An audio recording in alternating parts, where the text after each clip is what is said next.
चलिए बेटा, आज हम आपका नया चैप्टर शुरू करेंगे।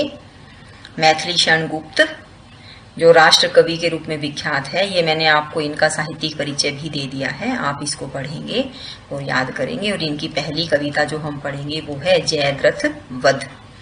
जब अभिमन्यु का चक्रव्यूह में प्रवेश करने के बाद सभी योद्धाओं ने मिलकर 7 योद्धाओं ने उसका छल पूर्वक वध कर दिया था और जयद्रथ जो है, जयद्रथ की गदा से वह मारा गया था, तो अर्जुन ने अपने पुत्र की मृत्यु का बदला लेने की सोच ली थी और यह प्रतिज्ञा कर ली थी कि सूर्यास्त से पूर्व ही जयद्रथ का वध कर देंगे या अग्नि में जलकर भस्म हो जाएंगे। इसलिए सभी पांडव सेना में यह हलचल सी थी। और लेकिन जब उसका जयद्रथ का अर्जुन वध कर देते हैं तो उसके बाद सभी जो पांडव हैं भगवान कृष्ण के पास आते हैं और अपनी मन के भावों को व्यक्त करते हैं। क्या कहते हैं कि उन्मत्त विजयोल्लास से सब लोग मत गयंद से राजा युधिष्ठिर के निकट पहुंचे बड़े आनंद से। राजा युधिष्ठिर के पास सब लोग आ गए हैं, भगवान कृष्ण भी साथ हैं। क्या कहते हैं, उन्मत्त का अर्थ है मस्त, मदमस्त हैं। विजयोल्लास, विजय के उल्लास से सब लोग, ऐसा लगता है। मत गयंद का अर्थ है मदमस्त हाथी के समान। विजय के उल्लास से, जीत की खुशी से मस्त होते हुए राजा युधिष्ठिर के पास बड़े ही आनंद से सब लोग पहुंच जाते हैं। जयद्रथ के वध के बाद सभी राजा युधिष्ठिर के पास पहुंच जाते हैं। देखा युधिष्ठिर ने उन्हें जब जान ली निज जय, तभी सुख चिन्ह से ही चित्त की बुद्ध जान लेते हैं सभी। जैसे ही राजा युधिष्ठिर ने उन्हें देखा तो उन्होंने अपनी निज का अर्थ है अपनी जय जीत को जान लिया था। उन सबको खुश होते आते देखकर ही राजा ने अपनी बात को कि हम जीत चुके हैं यह बात जान ली थी, क्योंकि सुख के चिन्ह से ही चित्त की, बुद्ध का अर्थ है, बुद्ध शब्द का अर्थ क्या है बेटा यहाँ पर, कि चित्त की जो मनोवृत्ति है, चित्त के अंदर जो खुशी झलक रही है, चित्त की बात कह सकते हैं। मन में जो बात है उसको हम सुख के चिन्ह से ही जान लेते हैं, यह कहा जाता है। तब अर्जुनादिक ने उन्हें बढ़कर प्रणाम किया, वहां सिर पर उन्होंने हाथ रख सुख दिया और लिया वहां। अर्जुनादि का अर्थ है अर्जुन के साथ और सब जो लोग थे उन सब ने आगे बढ़कर राजा युधिष्ठिर को प्रणाम किया।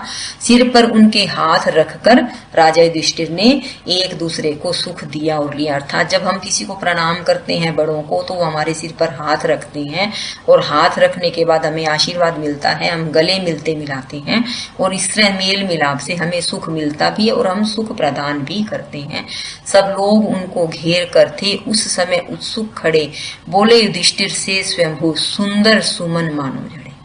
जब राजा युधिष्ठिर को घेर करके सब लोग बड़ी उत्सुकता के साथ खड़े थे तो भगवान स्वयंभू अर्थात भगवान कृष्ण जो स्वयं निर्मित है, राजा युधिष्ठिर से इस प्रकार बोले, सुमन मानो झड़े, जैसे फूल झड़ रहे हों।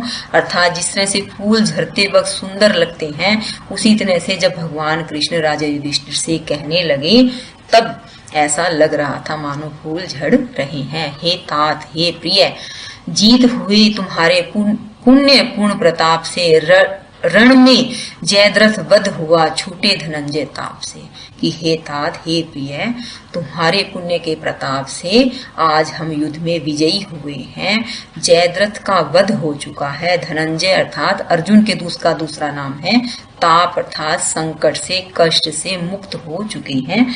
अर्थात जो उन्होंने प्रतिज्ञा ली थी वह पूरी कर दी है और अब वह अपने प्राण विसर्जित नहीं करेंगे। तुमने इन्हें सौंपा सवेरे था हमारे हाथ में, सो लीजिए अपनी धरोहर सुख सुयस के साथ में। कृष्ण क्या कहते हैं कि तुमने आज इन्हें मेरे हाथ में सुबह सौंप दिया था, तो यह लो अपनी धरोहर, अपनी अमानत लो और साथ में सुख और सुयस भी प्राप्त करो। अर्थात जो तुम अर्जुन को मुझे सौंपे थे, आज मैं तुम्हारे अर्जुन के साथ तुम्हारी धरोहर भी, तुम्हारा धरोहर के रूप में अर्जुन भी दे रहा हूँ और साथ में जीत का सुख और सुयस भी प्रदान कर रहा हूँ। सुनकर मधुर धन शब्द को पाते प्रमोद, मयूर त्यों श्री कृष्ण के सुन वचन सबको सुख हुआ भरपूर। अर्थात यहाँ पे धन की जगह बेटा घन शब्द आएगा। घन अर्थात मेघ, बादल। जिस तरह से बादलों के शब्द को सुन करके मयूर अर्थात मोर प्रमोद का शब्द है खुशी पाते हैं, अर्थात जिस तरह से बादलों के शब्द को सुनकर मयूर खुशी से, मयूर अर्थात मोर खुशी से नाचने लगते हैं, उसी तरह से कृष्ण के वचनों को सुनकर सभी को भरपूर सुख की अनुभूति हुई। राजा युधिष्ठिर ने हर्ष से सहसा कुछ भी कह न सके थे, भक्ति के गुरु भार से मानो वचन उनके थके। उनके मन में कृष्ण के प्रति अपूर्व भक्ति है, प्रेम है, प्यार है। राजा युधिष्ठिर जो है क्या कहते हैं कि अचानक से कृष्ण के ऐसे मधुर वचनों को सुन करके कुछ कह नहीं सके, बोल नहीं सके। ऐसा लग रहा था उनकी वाणी, उनका वचन थक सा गया हो।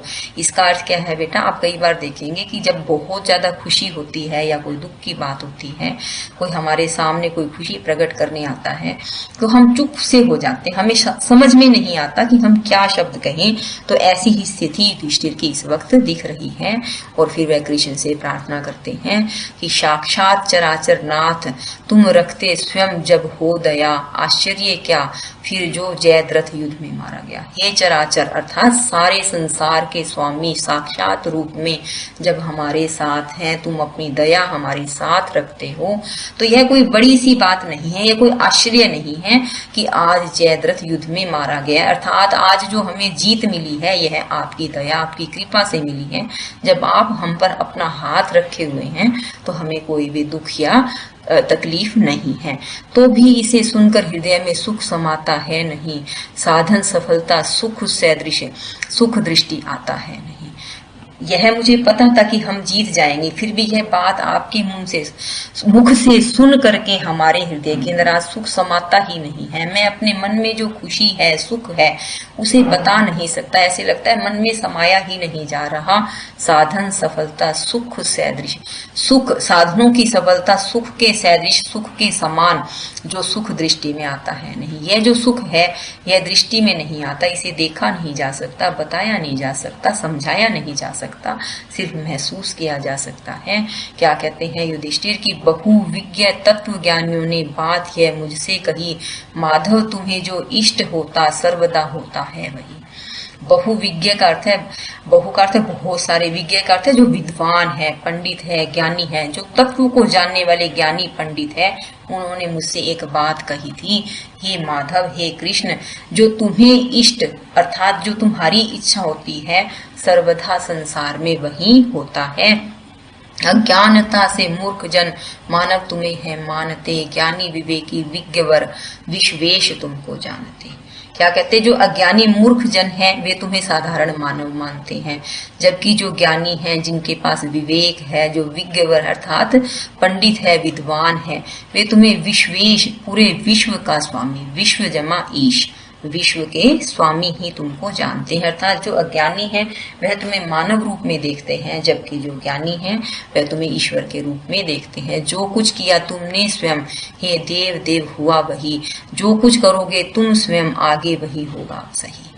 कि हे देवों के देव, हे ईश्वर, हे कृष्ण, जो कुछ तुमने स्वयं किया है आज तक वही हुआ है और आगे भी जो तुम करोगे वही आगे भी होता रहेगा। आज संसार में जो हो चुका है वह तुम्हारी कृपा से हुआ है और जो आगे होगा वह भी तुम्हारी ही कृपा से होगा। जो कुछ स्वयं तुम कर रहे हो रहा सब अब है तथा।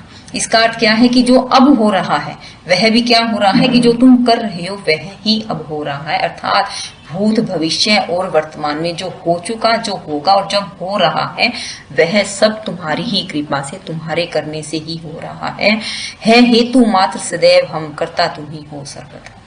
हम सिर्फ हेतु मात्र है अर्थात कारण है, अर्थात तुम हमें नियमित करते हो। इसका अर्थ क्या है कि सिर्फ काम तुम ही करते हो, लेकिन हमारे माध्यम से करते हो, कभी किसी के माध्यम से करते हो, परंतु सब कार्यों को करने वाले कर्ता हमेशा हमेशा, सर्वथा करते हैं हमेशा तुम ही रहोगे। हो निर्विकार तथापि तुम हो भक्त वत्सल, तुम निर्विकार हो अर्थात तुम्हें किसी तरह का कोई विकार, किसी का कोई भाव, किसी का कोई प्यार, कोई भी तुम्हें स्पर्श नहीं करता, लेकिन फिर भी तुम हमेशा भक्त वत्सल हो, भक्तों पर कृपा करने वाले हो तुम निरीह तथापि अद्भुत सृष्टि रचते हो, अर्थात तुम्हें कुछ भी स्पर्श नहीं करता, निरीह का अर्थ है सब चीजों से अस्पर्श हो, तथापि का अर्थ है फिर भी तुम अद्भुत सारी सृष्टि की रचना करते हो, अर्थात तुम कुछ करते नहीं फिर भी तुम सब कुछ करते हो। आकारहीन तथापि तुम साकार सनत सिद्ध हो। यद्यपि तुम निराकार हो, तुम्हारा कोई आकार रूप गुण नहीं है, उसके बाद भी तुम साकार भक्तों की खुशी के लिए साकार सनत सिद्ध अर्थात स्वयं सिद्ध साकार रूप भी धारण कर लेते हो। सर्वेश होकर भी सदा तुम प्रेम वश प्रसिद्ध। सर्वेश का अर्थ है कि तुम सब चीजों के स्वामी हो, सर्वजमाईश सब चीज के स्वामी हो हमेशा से, लेकिन फिर भी तुम अपने भक्तों के प्रेम के वश हो। यह बात तुम्हारे बारे में प्रसिद्ध है। करते तुम्हारा ही मनन मुनि रत तुम्ही में ऋषि सभी मुनि ऋषि सब तुम्हारे में रत रहकर तुम्हारा ही मनन चिंतन और ध्यान करते हैं। संत तुम्ही को देखते हैं, ध्यान में योगींद्र भी। योगींद्र का अर्थ है योगियों के स्वामी जो भगवान शिव है, ध्यान में भी हमेशा तुम्हें ही देखते हैं, तुम्हारा ही ध्यान किया करते हैं। विख्यात वेदों में विभो सबके तुम्ही आराध्य हो, कोई न तुमसे है बड़ा, तुम एक सबके साथ हो। हे विभो हे वैभवशाली परमात्मा, वेदों में भी तुम ईश्वर के नाम से विख्यात हो, तुम सबके आराध्य हो, अर्थात सभी तुम्हारी आराधना प्रार्थना अर्चना वंदना करते हैं। कोई तुमसे बड़ा नहीं है, तुम सबसे बड़े हो, महान हो, तुम एक सबके साध्य हो। तुम एक सबके साध्य अर्थात तुम्हारी ही सभी साधना किया करते हैं। पाकर तुम्हें फिर और कुछ पाना न रहता शेष है, पाता न जब तक जीव तुमको भटकता सब शेष है। जिस व्यक्ति ने तुम्हें पा लिया है उसे तुम्हारे अलावा और भी कुछ पाना शेष नहीं रहता, और जब तक जीव तुम्हें पा नहीं लेता वह इस संसार सागर में निरंतर भटकता ही रहता है। जो जन तुम्हारे पद कमल के असल मधु को जानते हुए मुक्ति की भी अनिच्छा कर तुच्छ उसको मानते। जिस व्यक्ति ने जिस भक्त ने तुम्हारे चरण कमलों के सही मधु को अर्थात शहद को रस को मिठास को जान लिया है वह व्यक्ति मुक्ति की भी इच्छा नहीं करते। अनिच्छा करता है इच्छा न करना, अर्थात उन्हें मुक्ति की भी कामना नहीं है, वे मुक्ति को भी मोक्ष को भी तुम्हारे प्रेम प्यार और साथ के सामने तुच्छ मानते हैं। तुम सर्वथा भक्तों के हृदय में रहने वाले, भक्तों को प्रेम करने वाले, भक्तों को प्यार करने वाले हो। हे ईश्वर हम तुम्हें सदा प्रणाम करते हैं। हे सच्चिदानंद प्रभो तुम नित्य सर्व सशक्त हो, अनुपम अगोचर शुभ परात्पर ईश्वर अव्यक्त। हे सच्चिदानंद, सच्चिदानंद का अर्थ है जो सत्य चित्त और आनंद से युक्त है। सच्चिदानंद परमात्मा तुम नित्य का अर्थ है हर रोज प्रतिदिन सर्व सशक्त हो, सबसे शक्तिशाली हो, तुम अनुपम हो, तुम्हारी कोई तुलना नहीं कर सकता, अगोचर हो, तुम्हें कोई देख नहीं सकता, तुम शुभ हो, प्राप्पर हो अर्थात सबसे अलग हो, कोई तुम्हारे जैसा नहीं है। ईश्वर अव्यक्त हो, तुम परमात्मा हो। अव्यक्त का अर्थ है जिसे कोई व्यक्त नहीं कर सकता, जिसे शब्दों में कोई बांध नहीं सकता। हे परमात्मा तुम्हारे जैसा कोई नहीं है, तुम्हारी कोई तुलना नहीं है, तुम्हारी कोई समता नहीं है। इस प्रकार युधिष्ठिर राजा युधिष्ठिर भगवान कृष्ण की वंदना स्तुति कर रहे हैं। जब जयद्रथ के वध के बाद अर्जुन आदि सभी को लेकर के कृष्ण युधिष्ठिर राजा के पास खुशखबरी सुनाने के लिए आते हैं।